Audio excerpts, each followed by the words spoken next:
Naomba tunapoanza sasa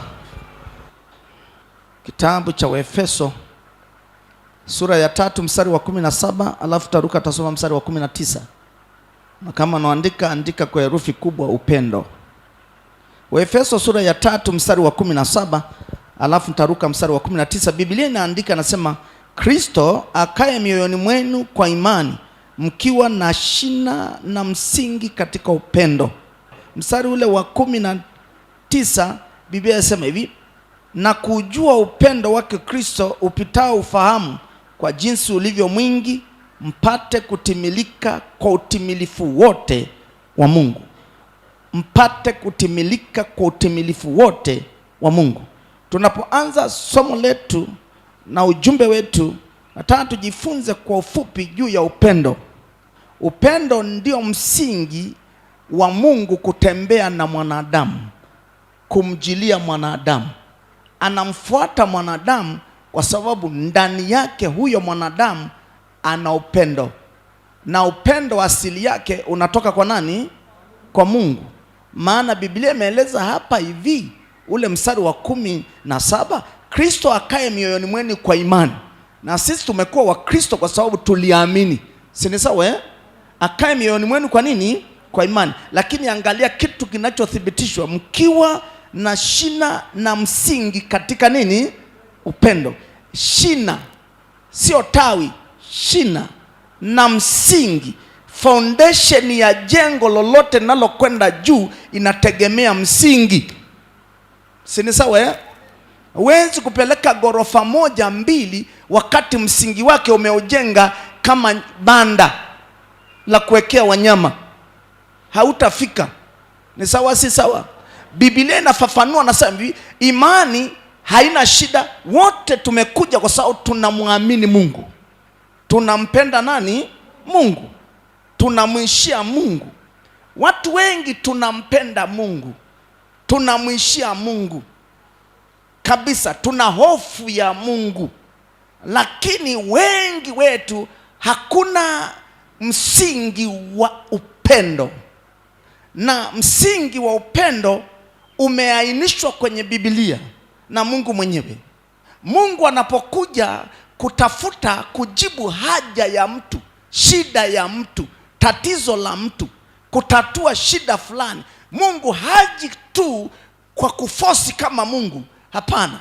Mungu ameweka kanuni zake, taratibu zake kwa neno lake. Anamfuata mtu ambaye amejaa upendo. Tunaenda sawa? Anamponya mtu ambaye amejaa upendo. Anatatua matatizo ya familia yako, matatizo ya nyumba yako, matatizo ya biashara yako, kwa sababu anapitia njia ya nini? Upendo. Kama hakuna hiyo, tutakwenda kumwabudu Mungu, tutamuita, hawezi akajibu mahitaji yetu kama inavyotakiwa, kwa sababu tu ndani yetu hatuna nini? Upendo. Hebu sema amina kama naendelewa.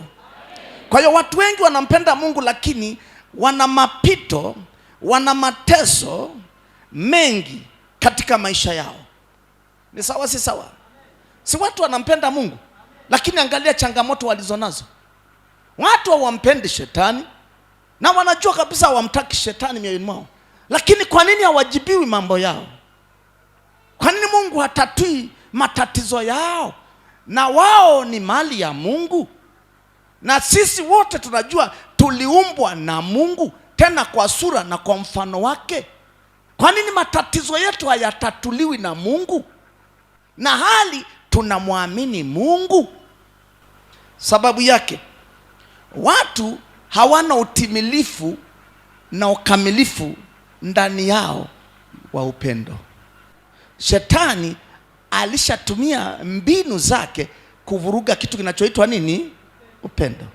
Na upendo unavurugagwa na matukio mabaya, kutendewa mabaya, kutukanwa, kusingiziwa, kuinukiwa na vitu vibaya, vinavurugaga nini? Upendo. Na kwa sababu watu wengi hawajajua utendaji wa shetani anavyotenda kazi kuja kuvuruga kitu cha kimungu ndani ya mioyo yao, ama ndani ya roho zao, ambacho hicho Mungu wao muumba wa mbingu na nchi alichowaumbia. Maana kila mtu aliumbiwa kitu kinachoitwa upendo. Angalia, ukitaka kujua hivyo, angalia watoto wadogo tunaowazaa, watoto wadogo tulionao. Mtoto hata kama wewe ni mgeni, sio wa nyumbani kwao, ukikakuta unaona kana kuchekea, kana kufurahia. Si ni sawa? Si sawa? Mtoto mdogo unaweza ukapitiwa tu ama akakosea ukamfinya ama ukamwadhibu, dakika 3-4 ukimbembeleza anasahau, anarudi kucheka, anarudi kufurahi, anarudi kukusikiliza. Kwa nini? Kwa sababu unaona uumbaji wa Mungu ameachilia kitu kinachoitwa nini? Upendo. Upendo hautakabali, upendo hauhesabu mabaya, upendo huwa unasamehe. Ndio maana Yesu akasema mtu asipokuwa kama mtoto wachanga hawa hawezi akaongoka, hawezi akaokoka.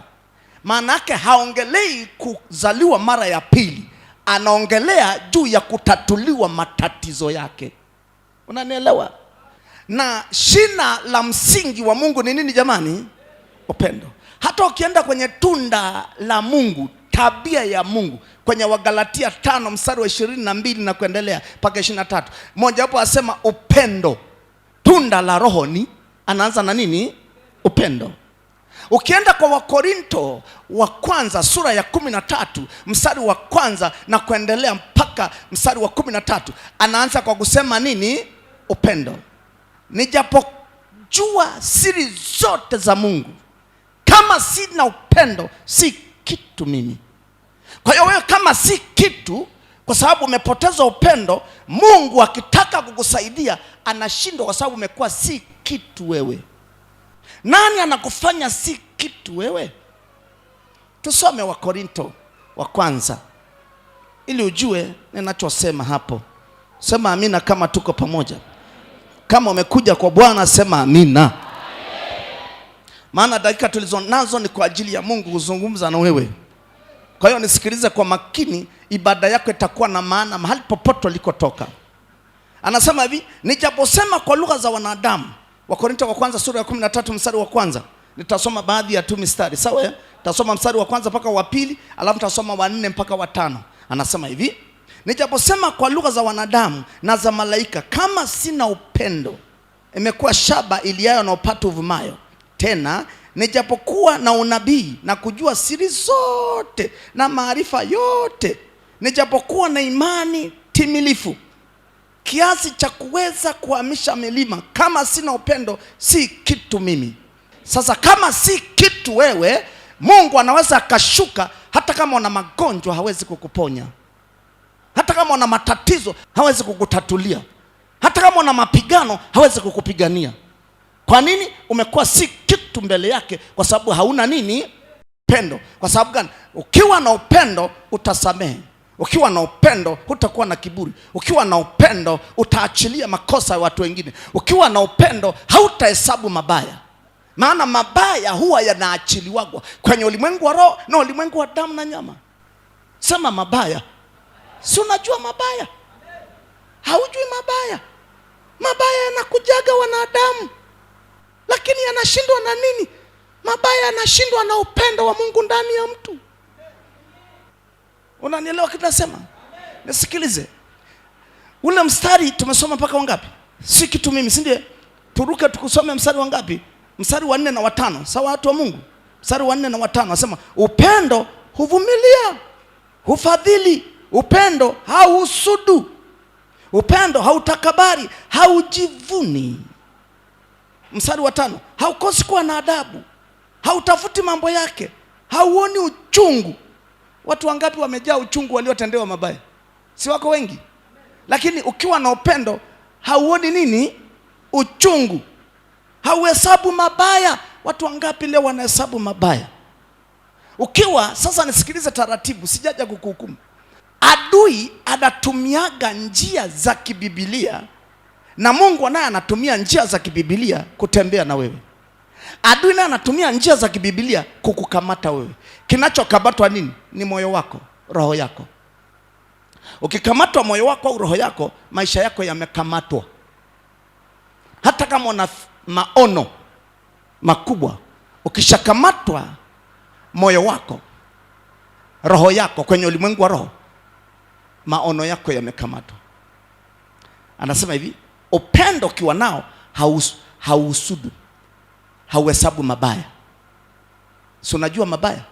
Kwa hiyo watu wanaweza wakakudenea mabaya.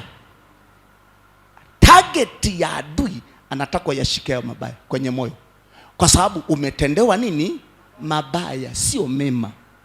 Kwa mfano, mtu kakuibia na ukamgundua, hayo ni mema au ni mabaya? Alafu yule mtu ulipomfahamu, ikafika saa anaweza akakuomba msamaha au asikuombe msamaha, lakini wewe unataka kutembea na Mungu.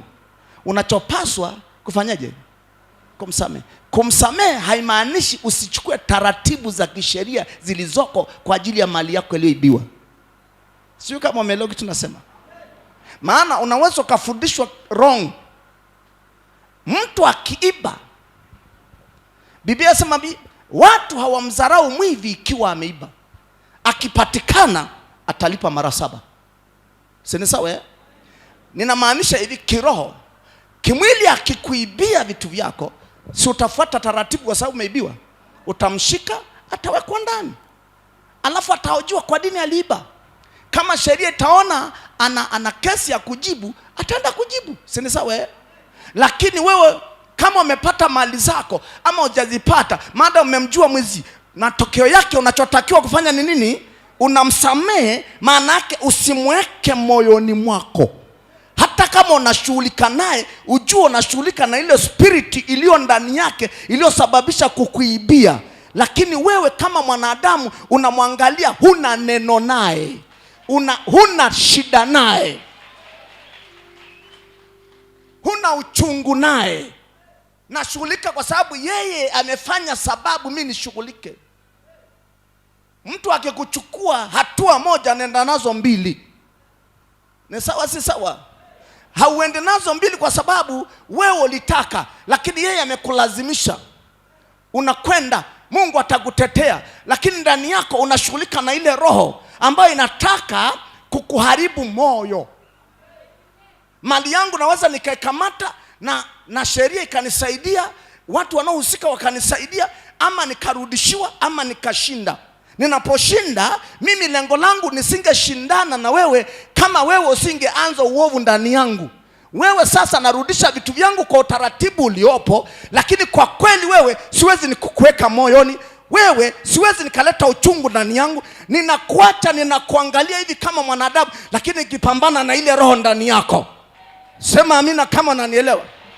Biblia inaniambia kushindana kwetu si juu ya damu na nyama, ni juu ya falme, mamlaka, wakuu wa giza, ili majeshi ya pepo wabaya katika ulimwengu wa nini. Kwa hiyo ataona nina upendo ndani yangu usiopinduliwa na kile alichokusudia kupindua upendo wangu. Watu wengi wameshindwa kutetewa na Mungu mahakamani, wameshindwa kutetewa na Mungu kwenye sheria walizonazo, kwa sababu ndani yao wamejaa nini? Uchungu, mabaya, wamejaa mateso. Na Mungu anaangalia asema, kama si fulani kuniloga, mimi nisingekuwa hivi. Na mimi nakwambia siku nikifa nisimuone kwenye kaburi langu. Umesikiaga maneno hayo? Huyu mtu amejaa uchungu. Waefeso sura ya 4 mstari wa 31 anasema uchungu wote, sema uchungu wote, na hasira na ghadhabu na kila namna ya ubaya ziondoke kwenu. Hebu mpe Yesu makofi. Sikiliza kanisa la Mungu, ziondoke wapi?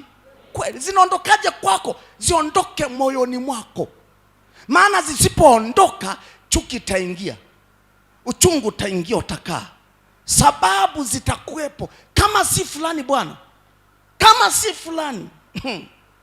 Unawaambia paka na watoto wako, mnaona fulani, hata ukikutana nao simsalimie. Unaachilia chachu kidogo, inachachusha, unaachilia na hiyo chachu. Shetani anasema ndio, kwa sababu watu hawaelewi vita vya kiroho vinavyofanya kazi. Ukishapokea uchungu, kutokusamehe, kutokuachilia, ni kweli tupu wewe ndio umefanyiwa mabaya. Ndio maana waliofanyiwa mabaya kama Yesu Kristo anaangikwa pale msalabani, anauawa, anachomwa mkuki, ni mabaya au ni mazuri? Ili Mungu aje amfufue, awe pamoja naye, Immanueli, Mungu pamoja na Adamu, arudi tena kuwa jina linalopita majina yote, alipaswa kuachilia. Na huwezi kuachilia kusamehe kama ndani yako huna upendo. Yesu aliachilia. Na wewe mahali popote ulipotoka umekuja kwenye ibada hii, samehe, achilia. Ni kwa faida yako. Watu wengi wameuliwa ndugu zao. Watu wengi wametesewa watoto wao. Wengine watoto wao wakazalishwa mbele ya macho yao. Heshima ya wazazi kaondoka, mtoto akazalia nyumbani. Heshima ikaondoka, mtoto anavuta bangi mbele ya wazazi. Familia, jamii inaona. Heshima ile inaondoka, unaingiwa na uchungu. Nasema ningejua, ukikutana nasema ningejua nisingekuzaa. Wakati nilipokuzaa ningekunyongea huko kwa ufe. Anamlaani, unaendelea kuongeza laana juu ya laana.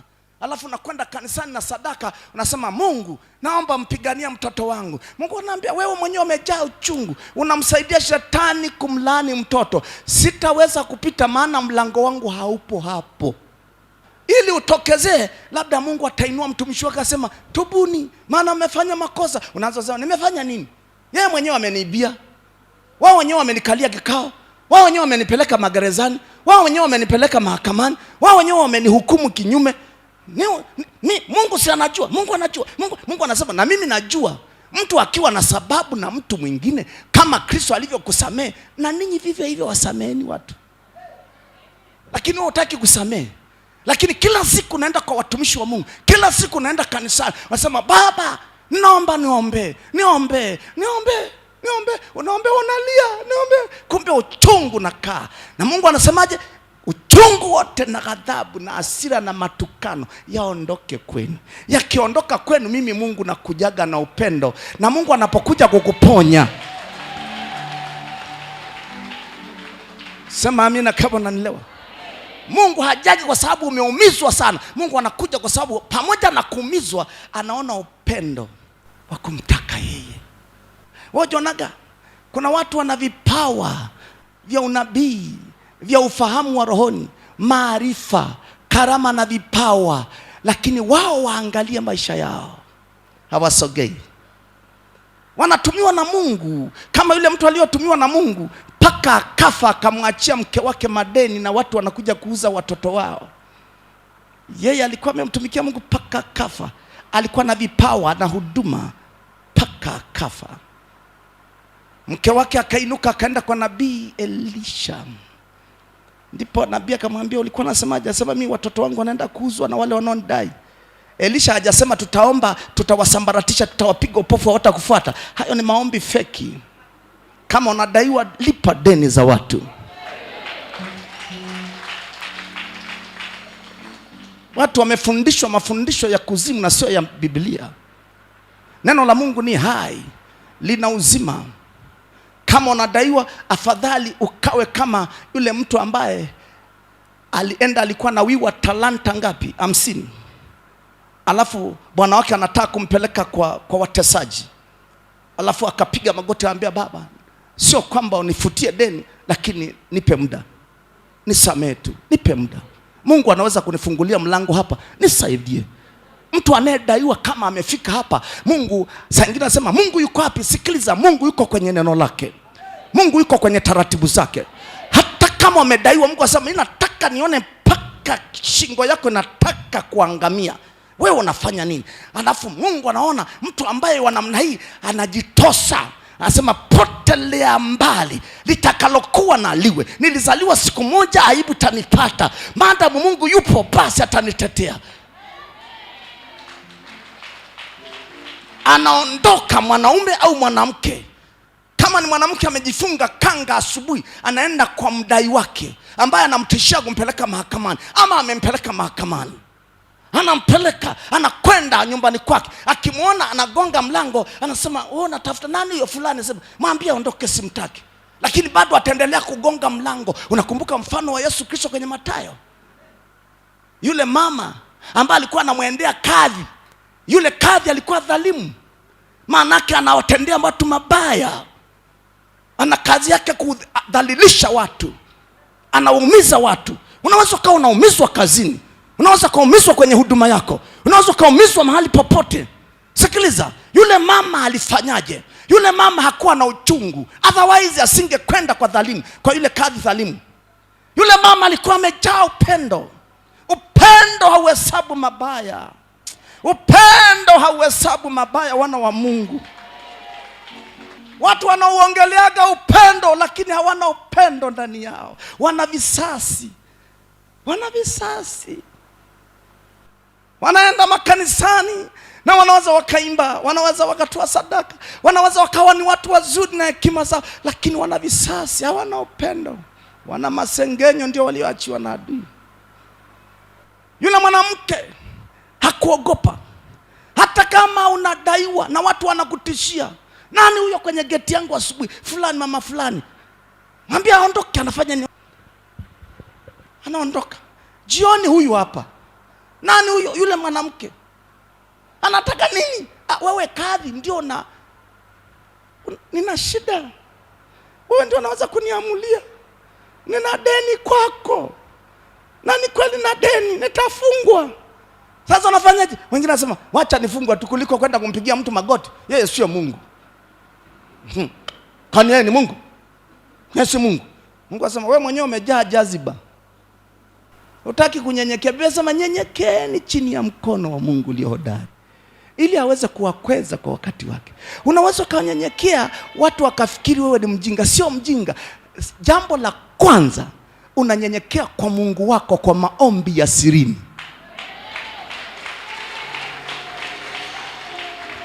Unapokaa na Mungu, sikiliza, waulize watu wote waliopita mapito magumu, ambao wakilia wanagugumiaga ndani, yakitoka machozi yanatoka kama gololi, ni ya moto, maana mtu anateketezwa wa ndani ya roho yake.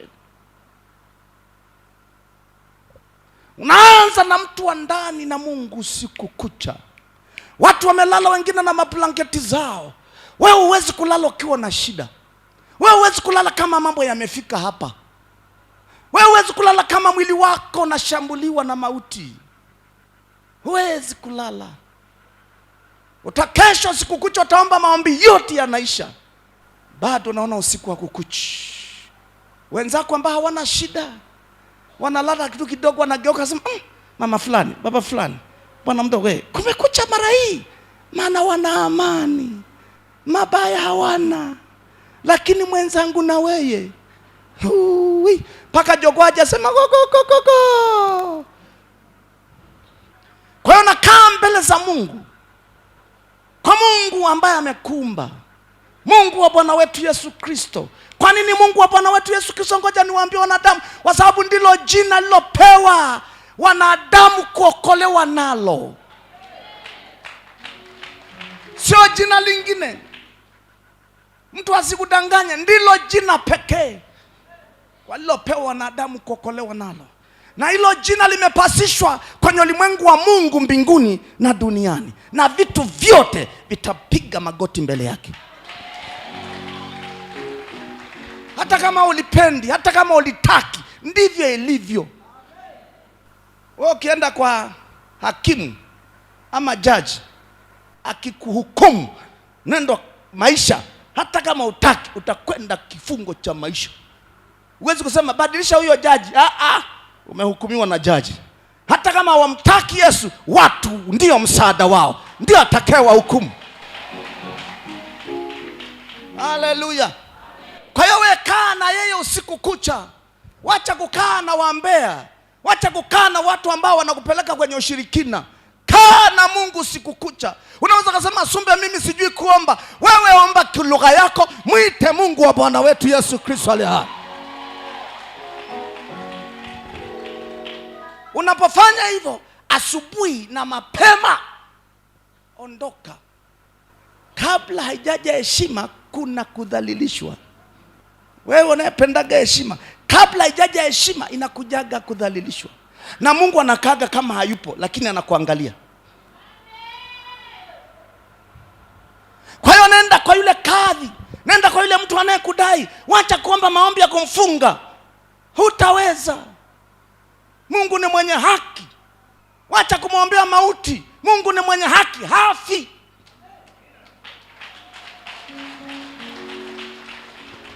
Hata kama wanakuloga usiku na mchana, unasema hao wachawi wafe, kwa jina la Yesu mfe. Mungu anasema fanya utaratibu, mimi nitapambana na hizo roho, sio hao watu. Wewe kama unataka kisasi, kisasi ni juu yangu. Usinifundishe kuhukumu. Wewe kaa kama unavyotakiwa. Sema amina kama unanielewa. Kukicha asubuhi saa 10 kama Musa alivyokuwa anaendaga kwa Farao, asubuhi na mapema. Kama Yesu asubuhi na mapema anapanda mlimani, na wewe asubuhi na mapema kabla hujanawa macho, pangusa tu macho yako, maana wenye shida huwa wajipambi. Utaona manywele yametimuka namna, wala hajui kama zimetimuka. Shida haina adabu.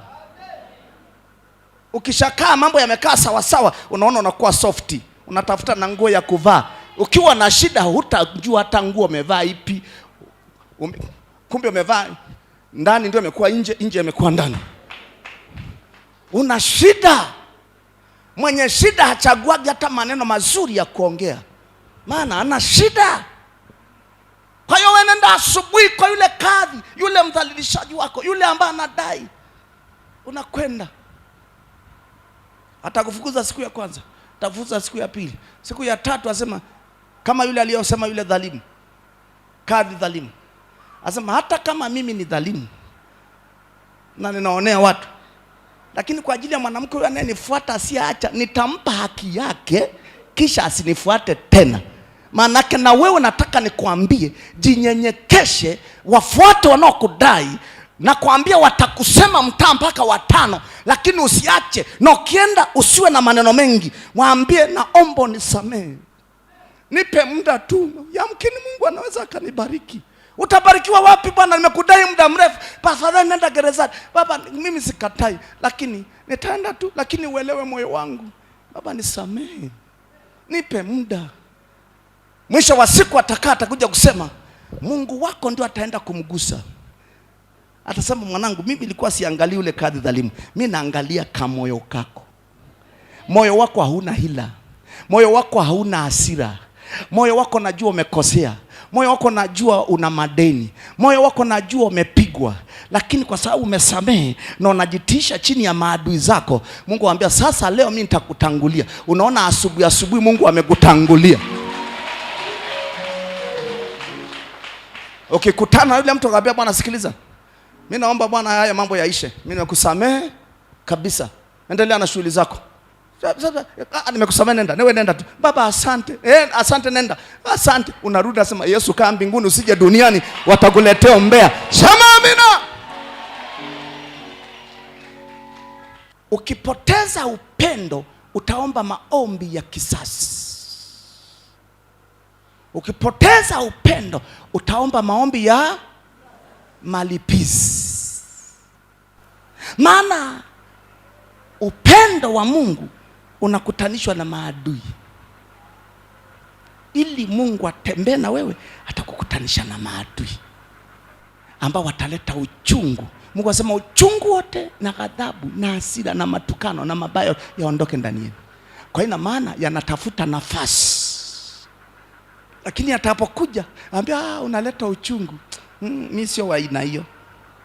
Namba 2, ukipokea uchungu, ukipokea kutokusamehe, ukipokea matatizo mengi na hasira, ndipo mwanzo wa ulimwengu wako wa roho kuharibiwa.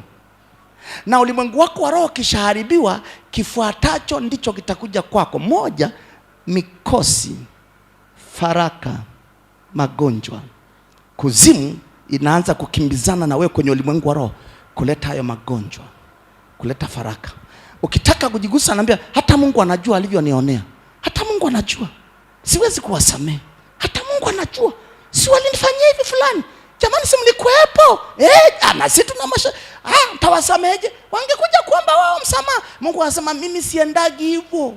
Wanaokosewaga ndio wanaosamehe. Utaona watesi wako nao waombea mabaya kila siku wanastawi. Wewe ambao unaonewa kila siku unashuka. Sasa inakuaje Mungu? Hujasoma Biblia yako. Mtu akiwa na sababu ya kumlaumu mwingine, kama Kristo alivyotusamehe, na ninyi wasamehe maadui zenu. Waraka wa kwanza wa Yohana sura ya 4 mstari wa 20 na wa 21. Mtu akisema nampenda Mungu naye anamchukia ndugu yake ni mwongo.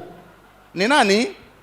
Soma nyuma yangu. Mtu akisema nampenda Mungu naye anamchukia ndugu yake ni mwongo.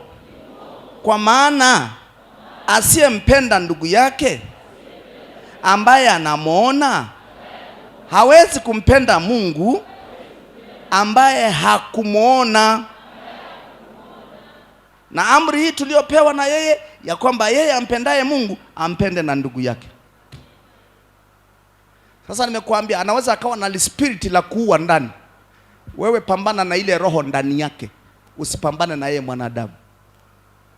Wapendeni watu wanaowaudhi, ndipo heshima yenu itainuliwa haraka na Mungu. Wapendeni watu ambao wanawaumiza, ndipo Mungu atawaponya kwa haraka. Kwa sababu gani? Unapokuwa na uchungu, unapokuwa na hasira, ndio saa hiyo hiyo. Ndio maana upande mwingine nafikiri ni Waefeso anasema msiwe na hasira mpaka jua likatua. Ni sawa sawa, mkabaki na hasira yenu. Maana yake hivi, usichukue masaa mengi ukikosewa ukabaki na huo uchungu. Saa hiyo ulimwengu wa roho wa kuzimu unapanda mapando haraka haraka. Wengine watanena faraka, asema kuanzia sasa mtu huyo awe faraka. Unafarakanishwa na baraka zako, unafarakanishwa na watoto wako, unafarakanishwa na kazi yako, unafarakanishwa na ofisi yako. Wanakuja kupanda vitu haraka haraka kwenye ulimwengu wa roho. Wanatumia mlango gani? Si umekuwa na uchungu, si umekuwa na hasira. Wanapanda haraka haraka magonjwa. Hata kama umekaa tu naambia hii ni dalili ya corona, ni kweli ni kama kweli. Unaona kifua kinabana, unapumua kwa shida, unatoa makamazi kama njiwa wa asubuhi, chui. Nasema kweli koo linakauka hapa, nasema ni kama kweli ni dalili. Nasema hii ni dalili zenyewe hizi. Unaenda hospitali wanakutundikia mitira, kwani corona. Jamani, Yesu nisaidie. Yesu asema sikusaidia utakufa nayo. Kwa nini? Una uchungu, umefungua milango ya uchungu, husamei watu. Wengine wamewapisha. Jumapili nilikuwa hapa, kuna mtu alikweja hapa. Mungu anasema huyu siwezi kumponya hata kama unamuona kibinadamu amelala na godoro. Ana uchungu maana amewajua maadui zake. Anasema fulani, tulikuwa mahali fulani, wakanipa chakula nikala. Tangu siku ya tumbo yangu imeleta shida. Wakaja na wapambe, kumbe ni maagenti. Unajua adui yako, tukwambie nini? Tukikwambia na wewe unaenda kusemaga. Sisemi. Uhakika sisemi. Adui yako ni fulani, kumbe ni maagenti wenzake. Unapaka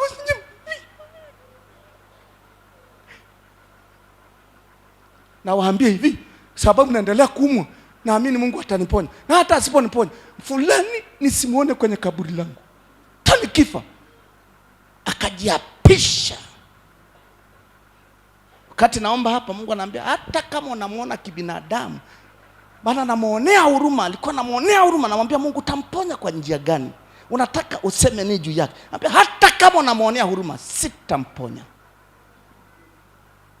Mungu ana njia yake kwenye moyo wako ili auponye mwili wako. Sasa watu wengi wanaendaga wanaonewa huruma na watumishi, wanawawekea mikono. Matokeo yake watumishi nao wanapigwa na mikosi. Maana hawaendi kwa uongozi wa Mungu aliyowaweka. Wanaenda kwa huruma za watu ili wapendwe. wakaharibika. Wakiharibika, hicho kitu kikiharibika nao ndani yao, basi huna thamani. Nani atakufuata tena? Watu wanamfuata Mungu, hawakufuati wewe. Wanamuona Mungu sio kwa sababu wanakuona wewe. Wanamtaka huyo Mungu anayejifunua, sio wewe. Wewe unapewa heshima kwa sababu umemtunza huyo Mungu. Ukimharibu huyo Mungu, wanaondoka kwenda kwingine. Wewe kama unafikiri nakutania, angalia ndege wanaitwa kwelea kwelea, wanaokulaga mazao ya watu. Ukiwafukuza hapa kwenye shamba la ngano hili, wanaruka kwingine, wanaenda shamba lingine. Wanafukuzwa huko, wanaenda kwenye shamba la mtama. Wakifukuzwa huko, wanaenda huko mpaka jioni wameshiba. Asikiaye na afahamu. Ukimpata Mungu ni kumtunza. Ukimpata Mungu ni kumnyenyekea. Sema amina. Haleluya Bwana. Mpe Yesu makofi kama umeelewa.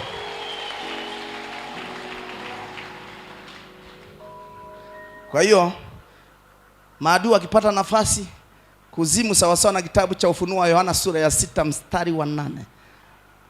Anasema, kisha nikaona farasi wa kijivu kijivu, na yeye ampandaye huyo farasi jina lake anaitwa Mauti, na kuzimu vikafuatana naye. Unapokoseshwa na adui, ukawa na uchungu, ukawa na hali ya kutokusamehe, katika ulimwengu wa roho wanajua kuna njia imefunguka kwenye moyo wa mtu fulani. Wanakuja roho ya mauti na kuja kunena kwenye anga lako, roho ya faraka na kuja kunena kwenye anga lako, roho ya maskini na kuja kunena, roho ya magonjwa na kuja kunena. Baada ya muda, kwa sababu hukutambua wakati, unaona matatizo yanaanza kuingia, shida zinaanza kuingia, inakuwa mbaya kuliko jana, inakuwa mbaya kuliko juzi. Kwa nini? Wewe umefungua mlango mwenyewe.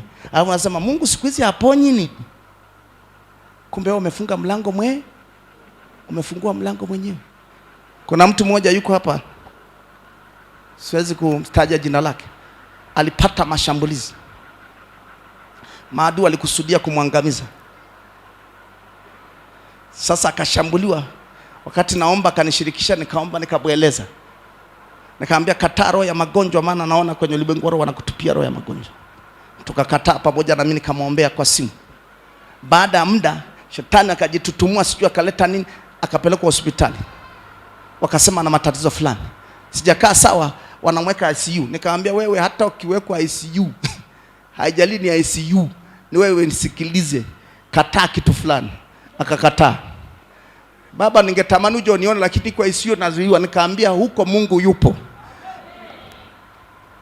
Mungu kama alikaa kwenye kisiwa cha Patmo kwenye mamba, wanangojea mamba watamla. Yohana aliandika kitabu cha Ufunuo, matokeo yake kumbe akakaa na mamba. Mungu yuko kila eneo. Nikaambia kama walitegea mtumishi wa Mungu Danieli aliwe na simba, matokeo walipomtupia wakakuta Yesu amekaa, ndio mfugaji mzuri wa simba, akakaa naye akampa sheria zake. Nataka nikwambia hata ijalishi huko ICU, usiogope, usiruhusu roho ya hofu, maana ukiruhusu hofu inaondoaga imani, inaondoa upendo, ikiondoa mauti inaingia ndani. Kaambia usikubali kabisa. Akaniambia nimekusikiliza. Nikamwambia asante. Baada ya muda wakageuza wakasema ana corona. Nikamwambia umefika hivyo tena? Wamemtenga chumba kingine, asema ana corona, hatakiwa hata mtu mwingine. Nikamwambia mimi nimeshasoma hiyo ramani, hakuna corona. Nikamwambia hata juzi tumeomba, hakuna corona my friend. Unasema Sumbe una hakika gani? Mimi na hakika kwenye ulimwengu wa roho, corona ni roho ya kuzimu inayekuja kutoa sadaka, kuua wanadamu, lakini inaingia kama magonjwa. Hiyo ni roho. Nikamwambia mimi sikatai binadamu corona, lakini kwenye ulimwengu wa roho Mungu amenitangazia, ameatamia taifa hili. Hata kama wanatengeneza mbinu zao kwenye taifa anga la juu, Mungu yuko ametawala. Kwa hiyo kama ametawala, Biblia inasema mpingeni shetani mkiwa thabiti katika imani. Hata kama iko, mpingeni shetani mkiwa thabiti katika imani. Huwezi kumpinga mtu ambaye hujamtambua. Huwezi kupambana na nyoka kama hujajua yuko mahali fulani. Nikamwambia sikiliza, kanusha hakuna corona. Yuko huko na hakuna mtu anaenda muona. Amebaki na ndugu yake moja, ana corona. Mama Thibiti kaambia sawa. Hata mama amesema kataa, hakuna corona. Anasema sawa, mtumishi wa Mungu, hakuna corona. Nakwambia hivi, wakaona kama anaondoka. Nikamwambia haondoki mtu hapo. Wao wanataka wasaini lisiwepo neno. Mimi nikatoa neno. Sema amina kama unanielewa. Haijalishi Mungu akishasema kupitia kinywa cha mtu, haijalishi paka hilo neno lipanguliwa, sio leo. Neno litokalo kinywani mwangu halitanirudia bure. Litatimiza mapenzi yake lile ambalo amelituma. Mimi nakwambia hivi, ukaomba, sijui wakasema niki, wakasema na hivi, anazidi. Nakwambia hakuna kuzidiwa. Nasema sumbe na nini? Nina hichi. Mungu ananithibitisha mtu huyu tatizo ni nini. Daktari anaweza kagundua kitu kingine. Sawa, ni taaluma yake, ni haki yake kabisa. Lakini na mimi haki yangu kama mkuu wa ulimwengu wa roho ambao Mungu amenipa neema. Mungu anawafanya watumishi wake kuwa wakuu kwenye ulimwengu wa roho kwa uongozi wa Roho Mtakatifu. Kwa hiyo mimi sikujinua tu na mimi siwezi kusema kitu kama Mungu hajasema. Nitasema nini? Niliomba kwanza. Nilikaa mbele za Mungu kwanza, akanijulisha taarifa ya huyu mtu. Niliporudi kwenye mwili inatokea, naambia hiyo haipo. Iko hivi, naambia hiyo hakuna. Iko hivi, hiyo hakuna. Na mimi nakwambia wanasema utakufa, nawaambia haufi. Unatembea na mauti, mauti itaondoka. Unatembea na roho ya faraka, faraka itaondoka. Achilia upendo wa Mungu ndani yako. Sema amina. Nikamtangazia hivyo. Asema baba nashukuru. Jana tuko na mke wangu tumetoka mahali kuangalia kitu fulani. Tunafika mahali hapo tunaweka mafuta sheli na mama, tuko wawili. Nikapigiwa simu. Mke wake anapiga simu, nini? Asema baba njoo tumshukuru Mungu. Nini? Baba ametolewa sasa hivi, tuko naye nyumbani, anafurahi, anaruka ruka. Sema amina. Jesus. Sijui kama unanielewa. Haleluya. Analia kwa furaha. Ngamba lazima furaha ya Bwana ndiye nguvu zetu. Sema Bwana amina. Sikiliza. Ukiwa na neno kutoka kwa Mungu, Mungu anapitaga katikati ya matatizo. Mungu anasema nini katikati ya shida yako? Na wewe unaamini, alafu jumlisha na upendo. Oh, utamuona Bwana. Haleluya.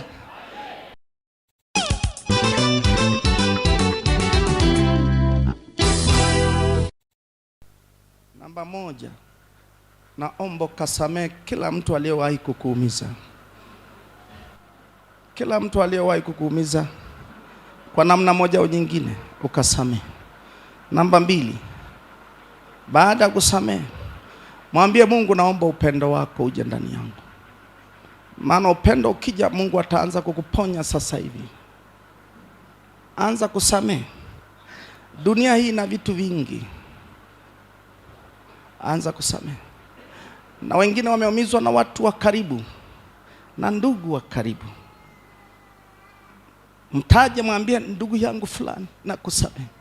Mungu namsamee fulani. Namsamee fulani. Kama umewahi kuumiza hata mtu mwingine, mwambie Mungu mimi niliwahi kuumiza mtu fulani, nisamee. Siwezi nikajidanganya mwenyewe, namsamee na mimi unisamee. Fanya jambo hilo la kiroho kwa dakika chache. Na baada ya kufanya hivyo, usifanye kama mtu anafanya liturujia. Mungu yuko hapa, anaangalia roho yako. Na ukisha maliza kufanya hivyo, mwambie Mungu kwa unyenyekevu, nirudishie upendo wako, maana wewe ni Mungu upendo. Nirejeshe upendo wako. Rejesha upendo wako.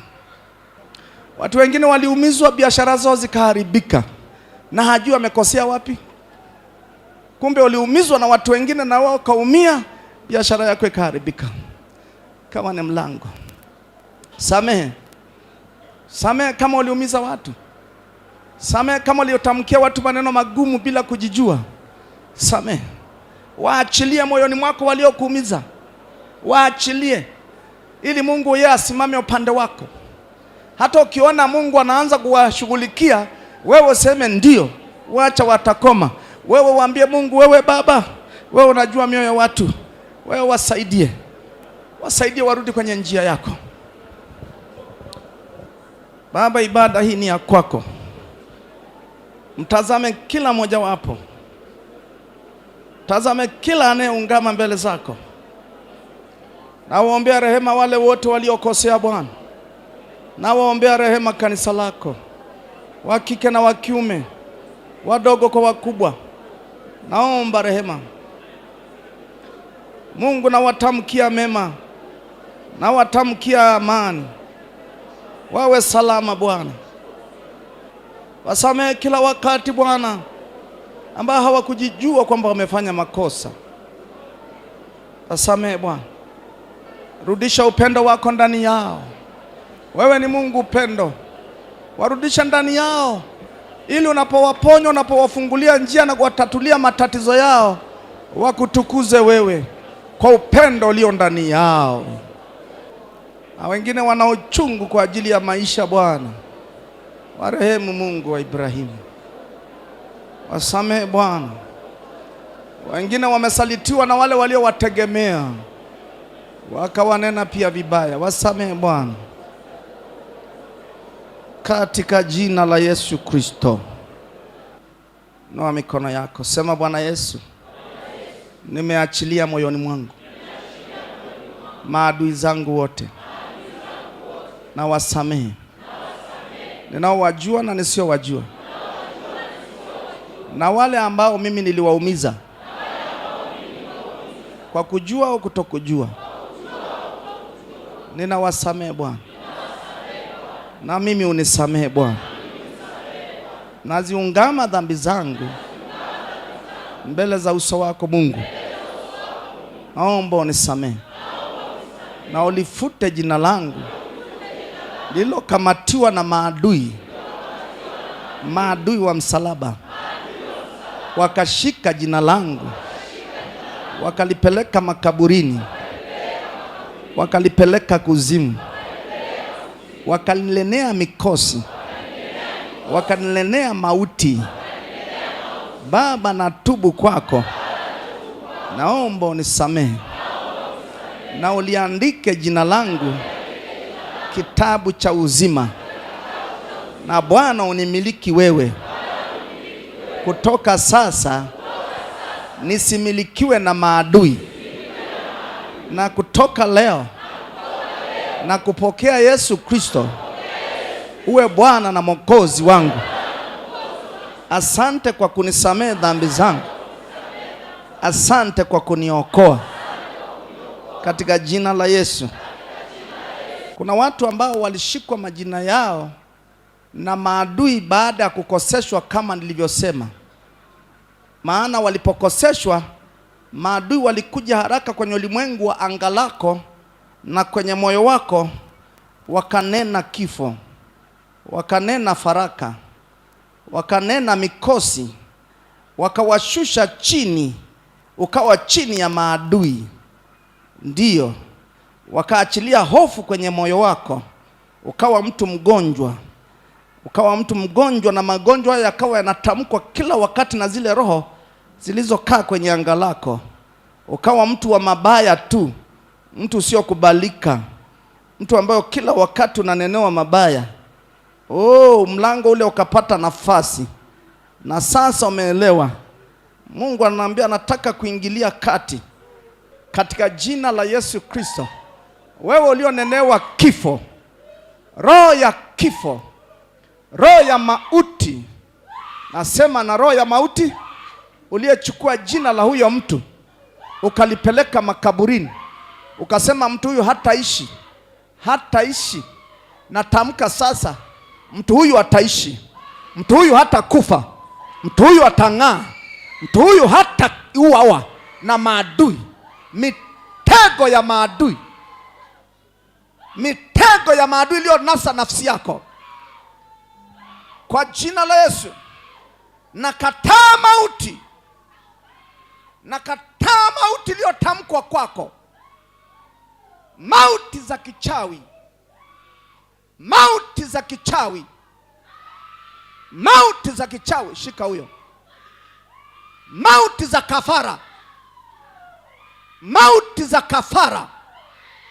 Wachawi walionena magonjwa juu yako, walionena magonjwa juu ya maisha yako, walionena mateso kwenye ofisi yako, wachawi, roho ya kichawi, roho ya kichawi, roho ya kichawi, achilia watu hawa, achilia angalau,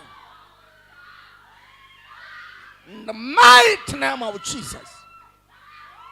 Bwana Yesu akukemee, akukemea kwa jina la Yesu.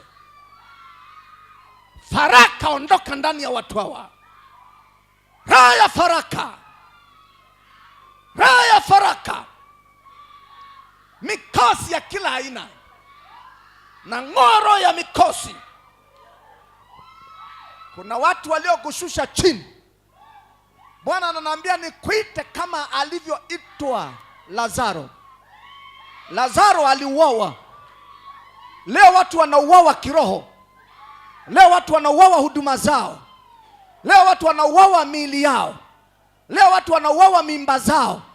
Leo watu wanauawa familia zao. Lazaro aliuawa, akakaa kwenye moyo wa nchi siku 4. Watu, Mungu ananiambia Agano Jipya watu wameuawa wengi kiroho. Wameuawa wengi huduma zao. Wameuawa wengi karama na vipawa vyao. Wameuawa wengi maendeleo yao. Bwana ananiambia kuna watu ambao baada ya kuuawa, manake huyo mtu amekuweza. Kwa hiyo nafsi za watu zimewekwa makaburini. Nafsi za watu zimewekwa makaburini.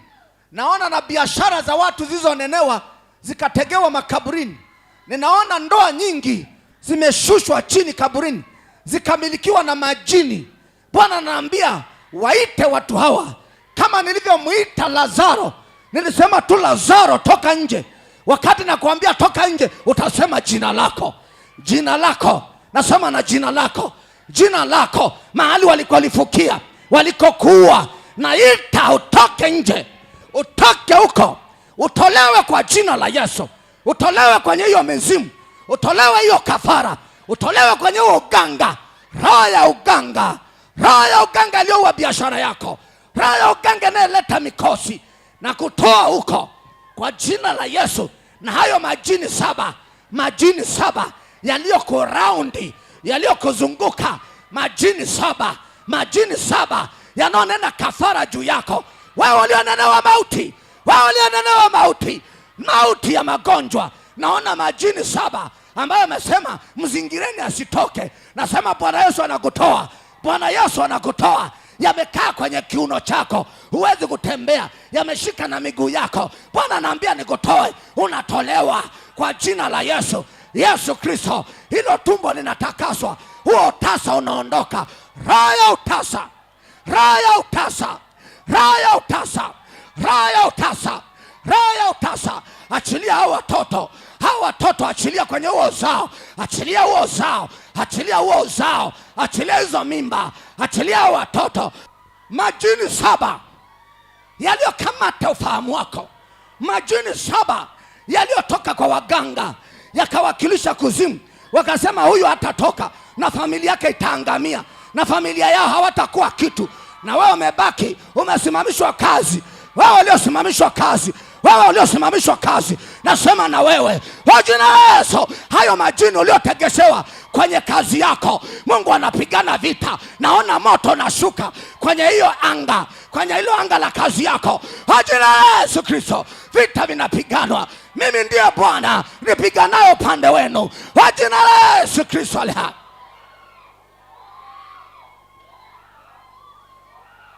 Kuna watu wako hapa lakini Mungu anawapigania vita vyao. Vita vyao. Bwana anapigana vita. Bwana anapigana vita. Bwana anapigana vita. Walikuzika chini, uzao wako kakatika. Uzao wako kakatika. Umekuwa mtu wa mateso, unahangaika na uzao. Bwana anakufungua, mlango wako unafunguka. Majini 7. Majini 7. Majini 7 yaliyokaa kwenye macho yako. Yamekalia macho yako. Macho yako yasione. Macho yako yasifunguke. Bwana anakemea hiyo roho ya majini kwa jina la Yesu. Kiuno chako kinafunguka. Tumbo lako linafunguka. Miguu yako inafunguka kwa jina la Yesu Kristo. Jesus. Jesus. Kuna watu walipiga hatua ya maendeleo na wakawa wanaona wanakokwenda, na wakawa wanamfurahia Mungu moyoni, wakaona matumaini mbele. Baada ya muda unaona kishindo cha vita. Ninaona mguu wako unavutwa, naona mguu wa mtu uliovutwa. Nasema kwa jina la Yesu, achilia watu hawa miguu yao. Nguvu za majini, majini ya baharini, majini yanayoshindana wao kwenye kazi ya mikono yako, majini kwenye huduma yako, achilia hawa mguu, achilia utayari, achilia huo tayari, achilia huo tayari, in the mighty name of Jesus. Jesus. Naona miguu ya watu inafunguliwa. Umeshashikwa kama vile ng'ombe ameshikwa. Mungu anambia kama hiyo roho yaachilie hiyo miguu, maana yake yaachilie utayari wa baraka za watu, in the mighty name of Jesus. Yes, in the mighty name of Jesus, in the mighty name of Jesus. Shetani hana cha kwake kwa sababu watu hawana uchungu tena. Watu wamesamehe kutoka moyoni. Shetani hana kitu kwake. Biblia inanifundisha, inasema kitabu cha Yohana, inasema Mungu anasema hivi, tazama mkuu wa ulimwengu yu aja kwangu, lakini hana kitu kwangu. Sikiliza, Mungu amelitakasa kanisa, amekufundisha, umeelewa, umekataa hiyo uchungu, umekataa hali ya mabaya, unajua umelitakaswa, na baada umetakaswa upendo wa Mungu umekuja juu yako, na kwa kuwa umekuja juu yako upendo wa Mungu, Mungu ananiambia nimeshuka. Adui hana cha kwake tena, shetani hana cha kwake tena, kwa jina la Yesu. Naona majini 7 yakiyeyuka na yanapiga kelele ya uchungu, maana yaliona yanastahili kumiliki mtu huyu. Hautamilikiwa tena, na mwili wako nafunguka. Mateso ya vidonda yanaondoka, vidonda vya tumbo vinafunguliwa, in the mighty name of Jesus Christ. Mateso yanaondoka, mitego iliyotegewa kwenye miguu inaondoka, in the mighty name of Jesus. Sante Bwana. Kila nguvu iliyopambana na wewe inaondoka. Kila mlango ulioshambana na wewe unaondolewa uhalali. Bwana anambia napita na mtu mmoja mmoja, napita na mtu mmoja mmoja. Wale waliogubikwa na huzuni muda mrefu, Mungu anapita. Wale waliogubikwa na matukio ya muda mrefu, Mungu anapita. Wale walioonewa na maadui muda mrefu, Mungu anapita. Anakukomboa, anakutakasa kwa jina la Yesu Kristo. Na utaona moyo wako unakuwa na amani nyingi, moyo wako unajaa furaha. Karama sanda mashika, karama loria masaya. Naomba keti, naomba keti. Kama unaweza kuketi, keti.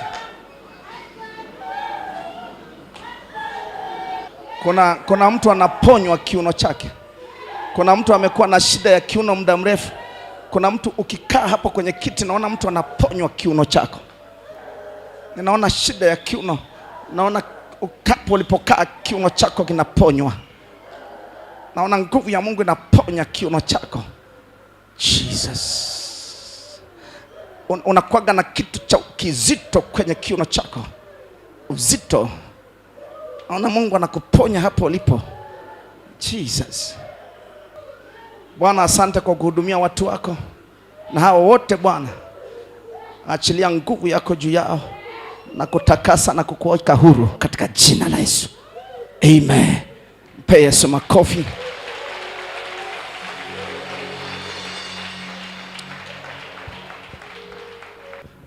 Kama wewe umetokea Arusha hii na maeneo yake, umetokea Arusha hii na maeneo yake, na una shida, simama kwa miguu yako hapo ulipo. Baba, katika jina la Yesu, Bwana naomba ili wawe mashahidi wa uzima ambao unaopitisha sasa kwao ndani ya miili yao, na kutatua mateso na matatizo yaliyowasonga katika maisha yao. Yafanye hayo yote Bwana kwa ujumla wake, kwa kupita kama Mungu, ili wewe upate utukufu kwa kuwagusa watu wako katika jina la Yesu. Kila nguvu yoyote ya uonevu iliyosimama kushindana na wewe katika maisha yako, kwenye mwili wako, kwenye viungo vyako, kutoka sasa hivi kwa jina la Yesu na kukemea mauti, na kukemea nguvu za giza, na kukemea roho ya mateso. Shetani, achilia vitu vya watu hawa, umevificha muda mrefu. Bwana ananiambia atafungua hazina za gizani, mahali pasiri zilikofichwa, na kukemea roho ya kuficha vitu. Majini yaliyoficha utu wako muda mrefu, wauficha utu wako muda mrefu, in the mighty name of Jesus. Na kemea roho ya mateso inayosumbua hiyo familia, na kemea roho ya mateso kwenye hiyo familia, kemea hiyo roho ya mateso, na kemea hiyo roho ya mateso kwenye hiyo familia, in the mighty name of Jesus Christ.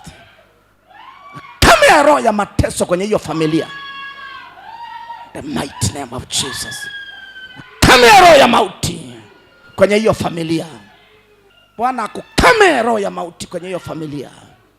Na kemea roho ya kisukari, roho ya kisukari, roho ya pressure na kisukari, pressure na kisukari, na kukemea kwa jina la Yesu, the mighty name of Jesus. Nafuta hukumu za magonjwa kwako, na kutenga na maadui, na achilia uzima kwa kila kiungo chako, na kutakasa kwa damu ya Yesu Kristo. Natakasa ufahamu wako, natakasa kipaji cha uso wako. Naona baadhi ya watu vipaji vya nyuso zao vimetiwa unajisi kama vile mavi. Ukionekana hata ukiongea zuri, watu wanaona baya. Yes, kule. Yes. Wametia kipaji cha uso wako unajisi.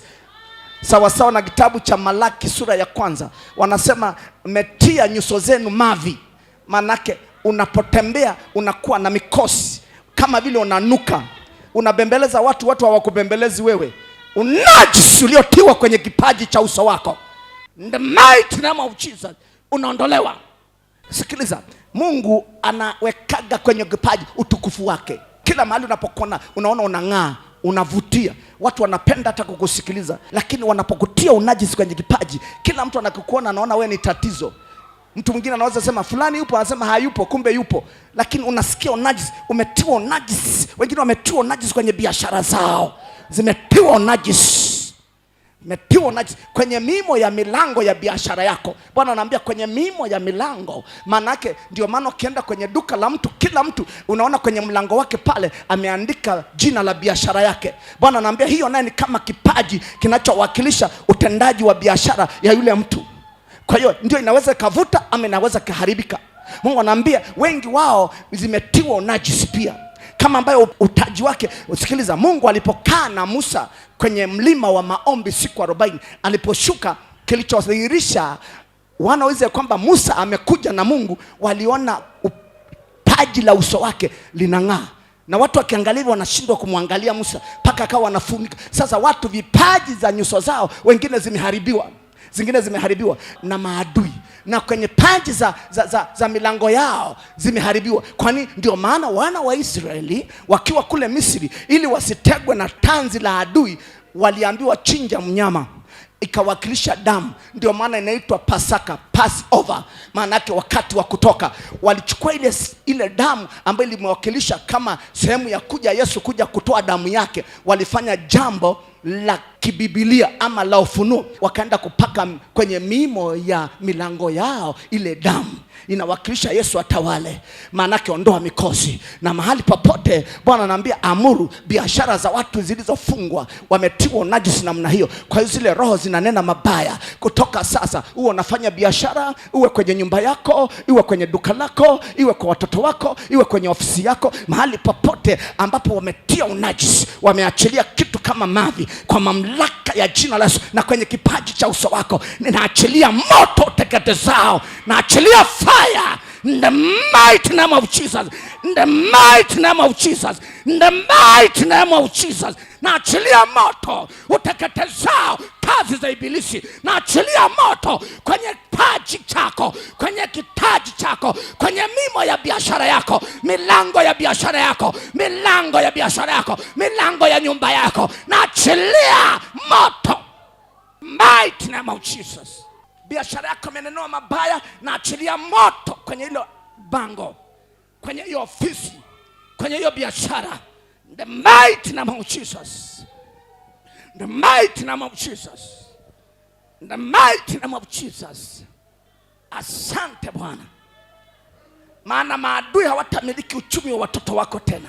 Maadui hawatamiliki vipaji vya nyuso zao tena. Hawatamiliki vipawa walivyonao tena. Katika jina la Yesu. Mpe Yesu makofi kabisa.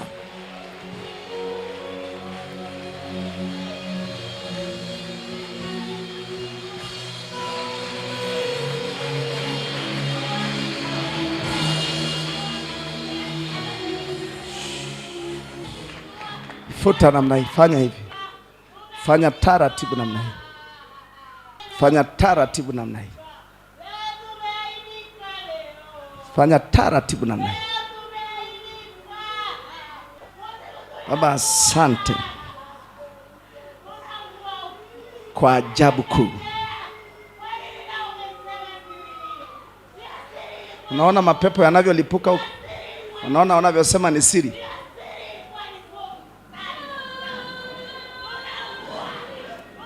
Hizo ilikuwa ni siri ambayo hutaki ujue.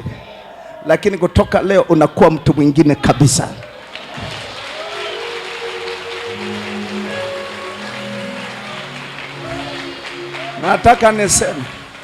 Nataka niseme kwa vijana, nataka niseme kwa wadada, utaona wataolewa mfululizo pap pap pap pap pap pap pap pap pap.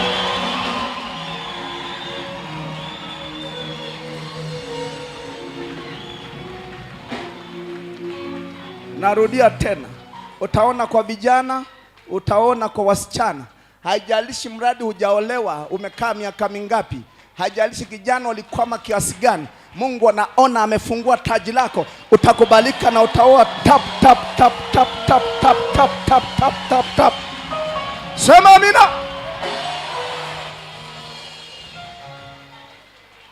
Kazi ya kuzimu imekwisha.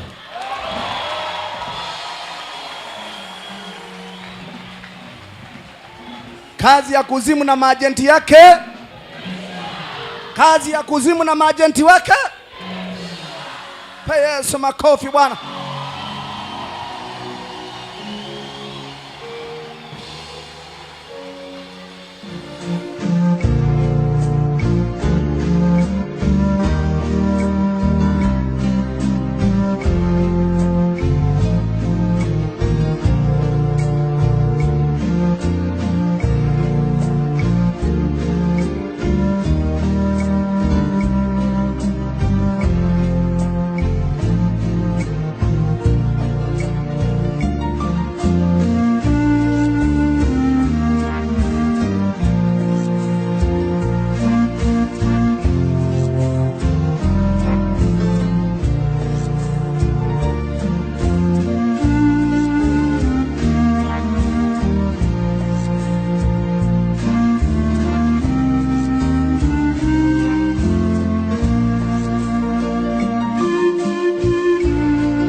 Kwa wale ambao wametoka mikoani na nje ya nchi, umetoka mikoani na nje ya nchi, njoo hapa mbele.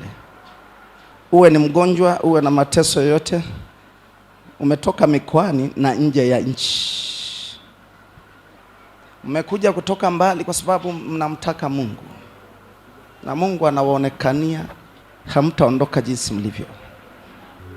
Kila nguvu ya mauti inayokufuatilia, kila nguvu ya mauti inajidhihirisha wazi ama iliyojificha, na ing'oa hiyo nguvu ya mauti juu yako. Mauti ya kifo, mauti ya faraka, mauti ya kushushwa chini, mauti ya magonjwa, mauti ya aibu, mauti ya kudhalilishwa, kila nguvu ya mauti na kutenga na mauti. Mauti ondoka juu ya watu hawa. Mateso kwenye viungo vyako itoke kwenye maisha.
nakosa magonjwa, kuna magonjwa ya mapafu hapa nyuma.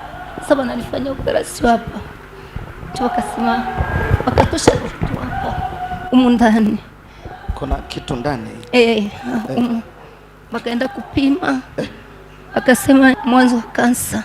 Kwa hiyo sasa inashika na vimba hapa bega lote, bega manake na mkono, mpaka na mkono.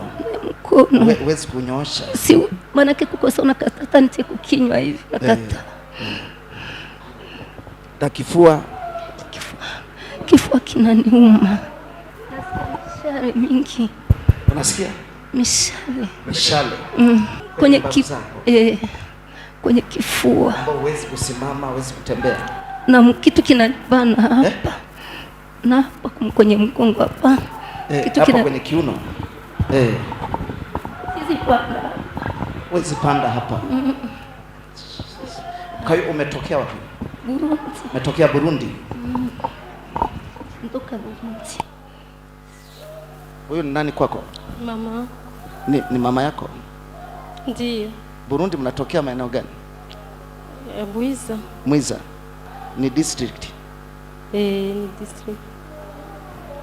Unamwamini Yesu? Namwamini Yesu, mimi Mkristo. Kwamba ni mponyaji kabisa? Ndiyo. Na kwamba yuko hapa anakusikiliza? Ndio kwa maana nilikuja. Ndio kwa maana nimekuja. Ndio maana ukaja.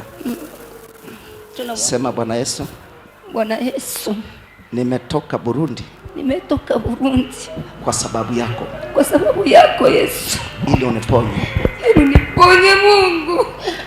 Naomba uniponye sasa. Naomba uniponye sasa. Basi tosha. Usilie. Nateseka. Baba, uliye juu ya makerubi, ndivyo ulivyo juu ya magonjwa. Uliye juu ya maserafi, ndivyo ambavyo uko juu ya mateso. Uliye juu ya mbingu zote, ndivyo ambavyo uko juu ya mauti zote. Kwa jina la Yesu Kristo, na muamuru mwanamke huyu na mateso yote yaondoke sasa. Apone sasa hivi kwa nguvu ya jina la Yesu. Amen. Hey.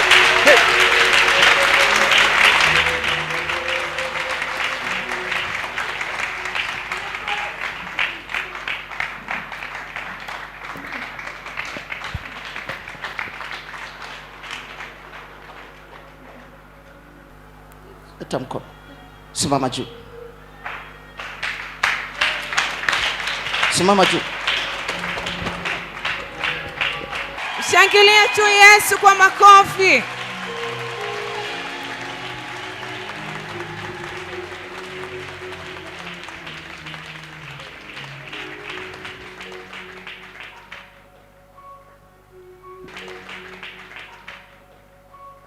Twende tembea.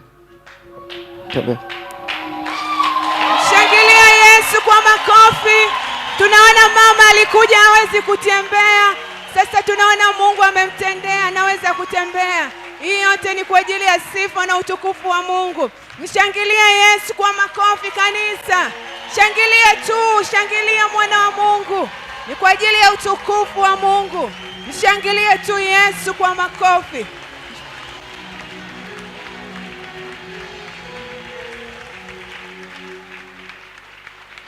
Unajisikiaje mama? Unajisikia vizuri? Unajisikia vizuri?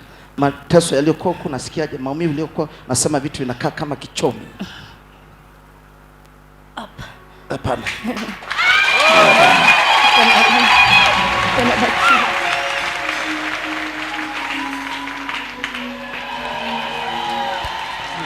Shangilia Bwana Yesu kwa makofi na vigelegele. Yesu amefanya, Yesu ametenda, Yesu amefanya, Yesu ametenda. Piga kelele kwa Yesu. Haleluya, haleluya, haleluya.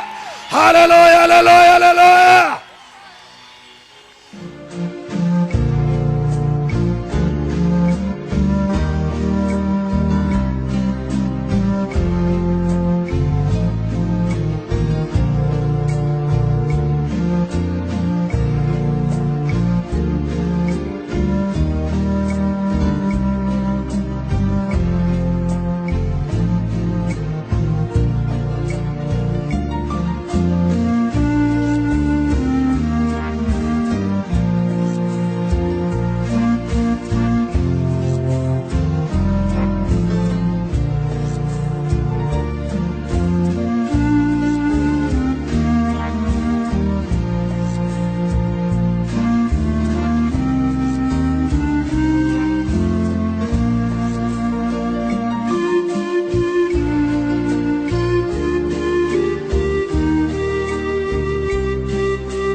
Umekaa hapo mzee huko? Mzee wa ukoo. Unafanya nini hapa? Nimemfunga na familia yake na mume wake na watoto, hakuna chochote. Zakaria Joseph Ndasika Minde, mzee wa ukoo. Nimetulia hapa. Umetulia hapa? Nimefunga kila kitu mpaka uzazi, nimemfunga kila kitu mpaka period. Tumemfunga na mama mkwe wake ni mchawi. Tuko wote hapa. Ni jeshi. Hana chochote, tumeua kila kitu. Mpaka na mume wake funga. Ngafunga kujina wanana. Kwa nini unafanya hivyo na ni watoto wako? Kwa nini unafanya hivyo kwenye ukoo wako na ni watoto wako? Nafikiri hata na sababu mtumishi. Uchawi tu nakusumbua. Uchawi unanisumbua. Nimemtesa kweli. Sasa kuna mahali hajakanyaga. Lakini leo nganisha. Kichuma. Yunu kiumu kweli.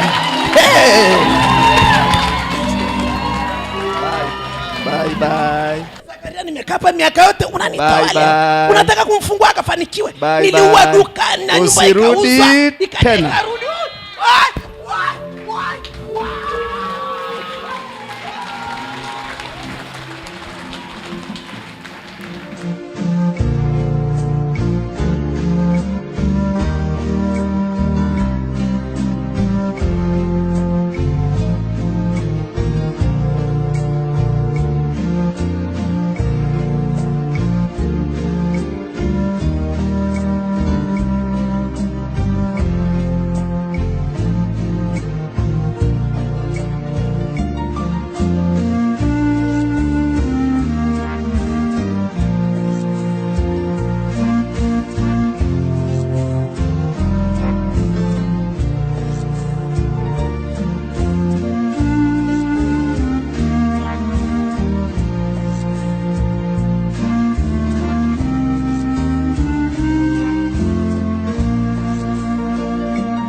Jina la Yesu Kristo. Wewe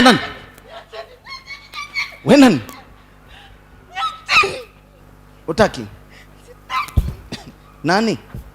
Wewe nani na unataka nini? Sisemi. Usemi? Kwa jina la Yesu Kristo. Wewe nani? Umekuja kufanya nini hapa? Unamtesa? Oi. Sira naye. Wewe. Amewakosea nini? Huyu.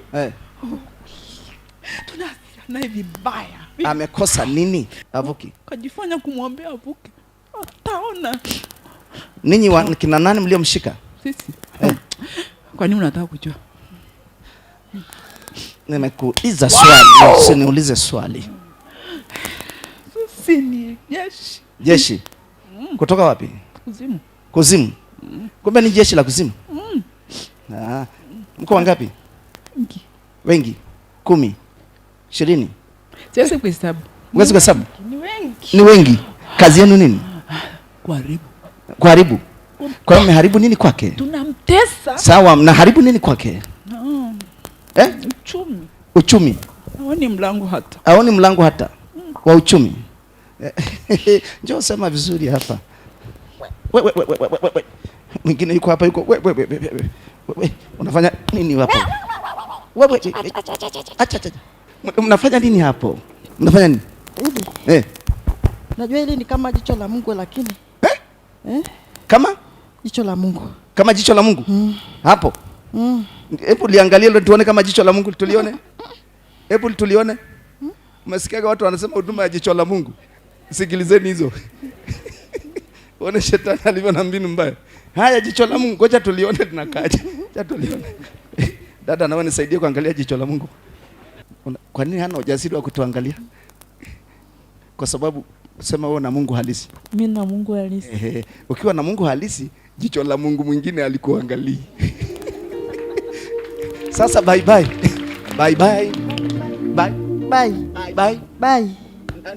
Sirudi tena. Maisha. Na milele. Na uzee. Mwisho. Amen.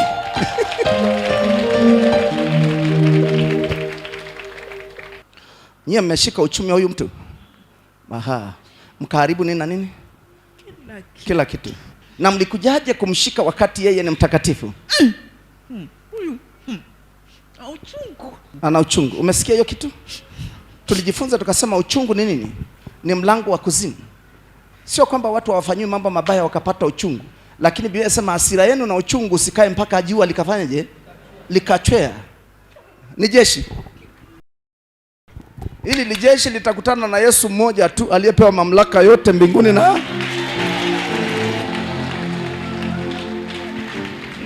afunguliwe uchumi wake, familia yake, furaha yake. Na anavyofunguliwa naona fanyaje? Sema moja, sema mbili, sema tatu na mwisho. 1 2 3. Tayari mama, uko huru kwa jina la Yesu. Usiwe na uchungu tena. Maneno acha. Wewe sio mtu wa kijiweni.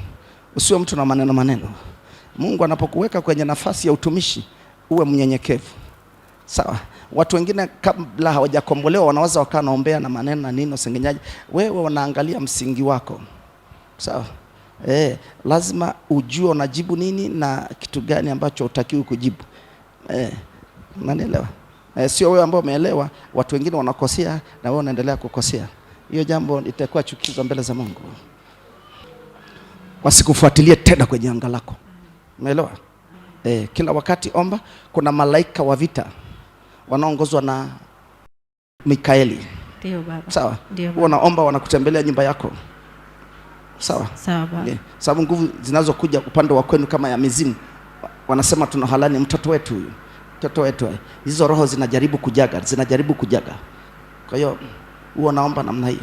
Napoomba pamoja, wengine wanaweza kufunika damu ya Yesu, Mungu nilinde, lakini Mungu anatulinda kupitia malaika wake. Amen baba. Sawa? Sawa baba. Ili miungu isikufuatilie tena.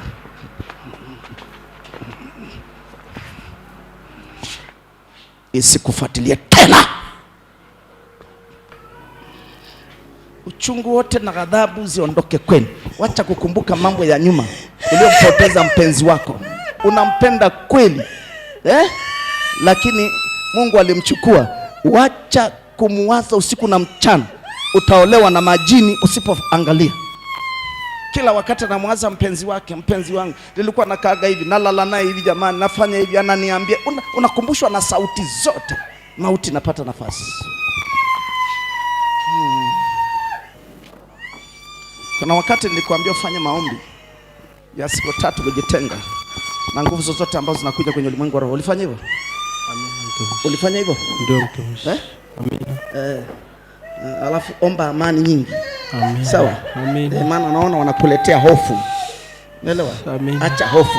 Amina. Nitazame. Get out.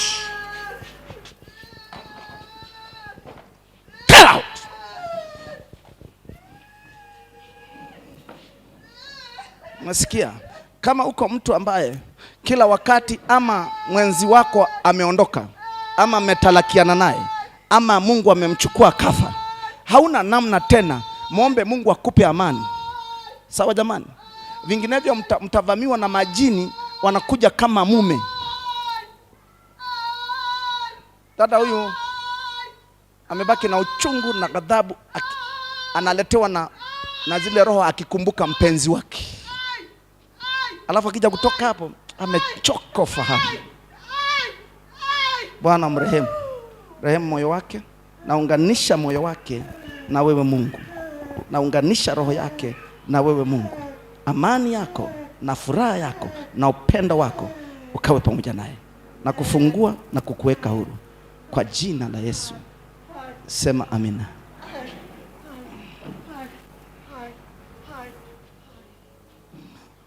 Walikunenea mabaya, Mungu amekusaidia.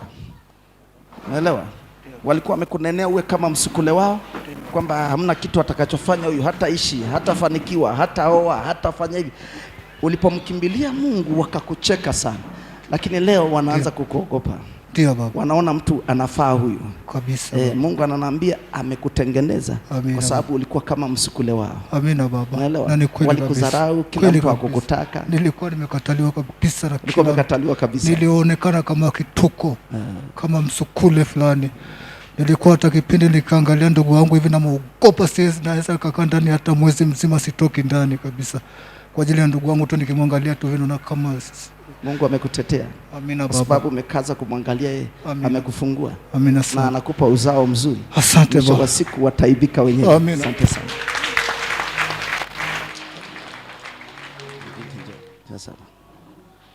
Kuwa mwangalifu na makundi, unatembea na makundi ya watu ambao wanatumikishwa kwenye ulimwengu wa roho. Kuwa mwangalifu na marafiki. Umeelewa?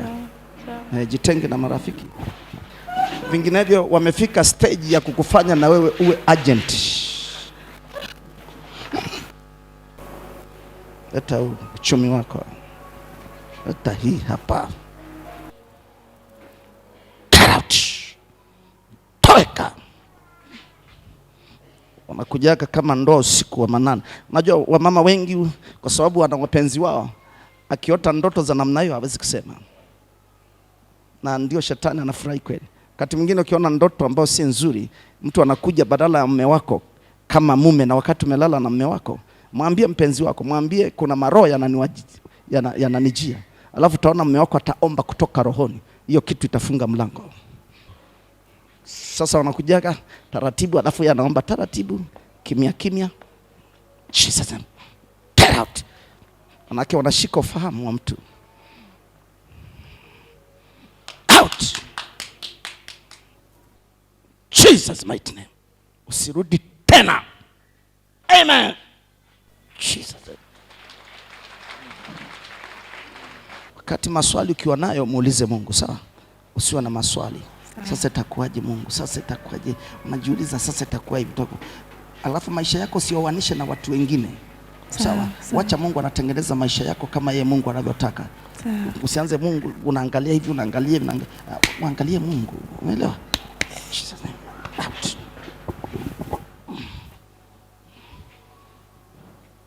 Fungua fahamu wako. Fahamu wako usishikwe tena na adui. Usishughulishwe tena na adui. Achia fahamu wake. Achia na macho yake. Achia. Toa kila kitu ulichoweka kwenye macho yake. Toa. Unapandiwa vitu kwenye macho. Wengine wanapandiwa vile vitu kwenye macho, anafikiri wanaona maono na ndoto usiku. Alafu matokeo yake wanafikiri ni Mungu anasema nao. Ndio maana Biblia inasema macho ya mioyo yenu yatiwe nini? Yatiwe nuru, maana yake atakaswa na Kristo Yesu. Ili ukiona uone kitu sahihi. Na wengine wanaona sana lakini hawakumbuki tena.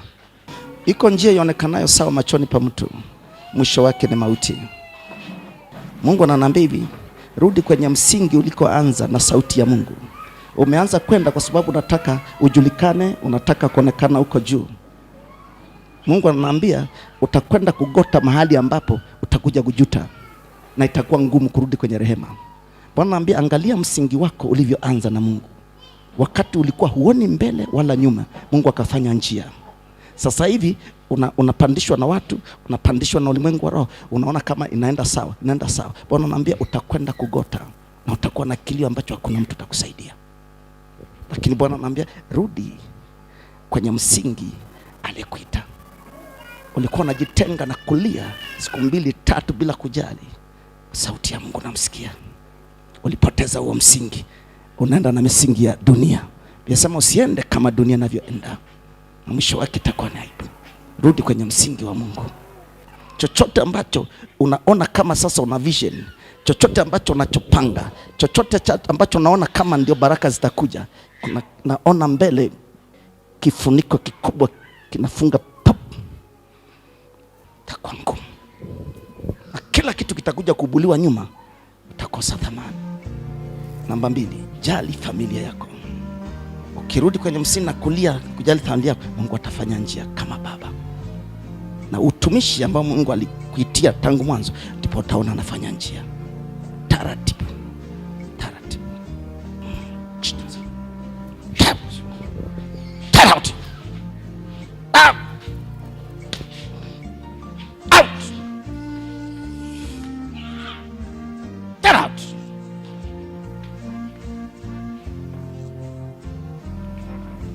Mwisho.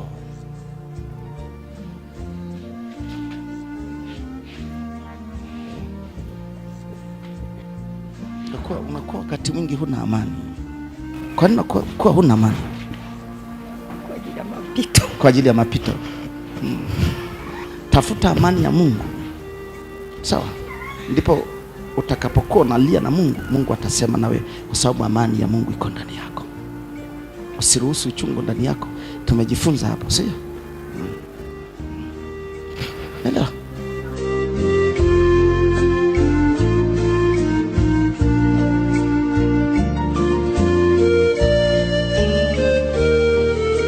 Una shida gani?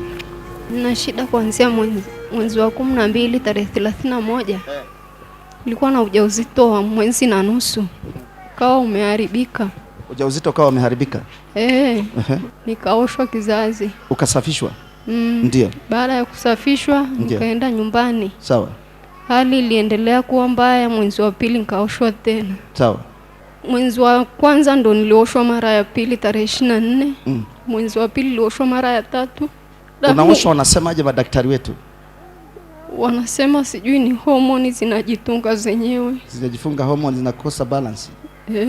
Kwa hiyo sasa nikawa nimeenda hospitali zaidi ya 5. Wakiniambia hivyo hivyo.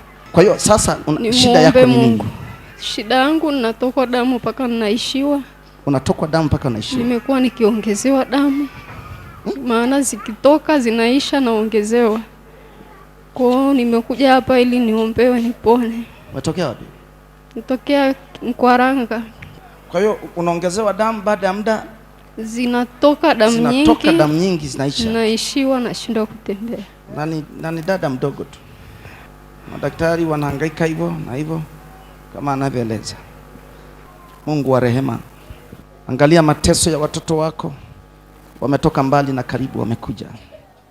Na umesema wakiondoa uchungu ndani yao na ghadhabu na hofu, wakaweka upendo wako, wewe uko karibu, maana wewe ni Mungu upendo. Naomba msaidie dada huyu. Ufungue Bwana mlango wa kutokwa damu, unyamaze kimya. Nguvu zozote zilizounganishwa kukutesa na kuamuru mateso hayo yaondoke. Kwa jina la Yesu Kristo, get out. Mighty name of Jesus Christ. Out. Toka sasa, bye bye. Mauti, ondoka. Usikae kwenye kizazi hichi wala kwenye kiuno chake. Na kutakasa katika jina la Yesu, usitokwe damu tena isipokuwa mzunguko wa kawaida mlioumbiwa. The mighty name of Jesus Christ. Alichokuwa anaeleza ni sawa? Ndio. Anatokwa damu. Hata nilipompeleka chooni sasa hivi kumbadilishia pampers inamwagika kabisa kama bomba. The mighty name of Jesus. Tapika tu. Sasa kama damu inatoka namna hiyo, wana wa Mungu, si mauti inakaribia. Kataa mauti kwa dada huyu. Kwa jina. Kataa mauti. The mighty name of Jesus. Raya mauti ondoka. Raya mauti ondoka. Noka mauti. Out. Toka. Kila ufalme wa mauti. Na achilia nguvu yako Kristo na damu yako iliyomwagika msalabani iingie kwenye mishipa ya damu, na kutoka hapa utesi ukome. Kutokwa damu kukome kwa jina la Yesu. Uwe huru na uwe mzima. Amen. Simama mami. Twende zetu mpaka madhabahuni, Mungu aweke saini yake.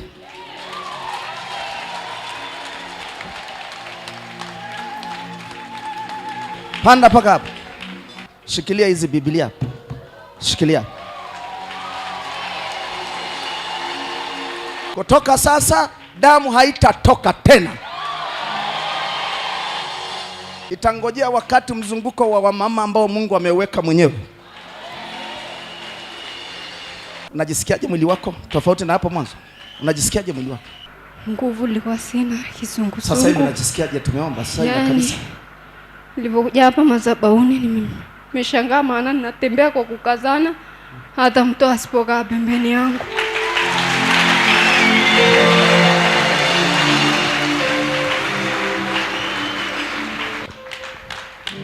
Yesu makofi. Huyo.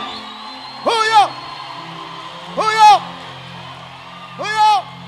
Yesu, Yesu, Yesu, Yesu, Yesu, Yesu, Yesu. Mwambiaje. Yeah! Huyo. Yeah! My God. Yesu, makofi Bwana. Nenda mamina na uzima huu, na kila mtu aliyeteswa na tatizo hili na yeye anafunguliwa katika jina la Yesu. Jesus!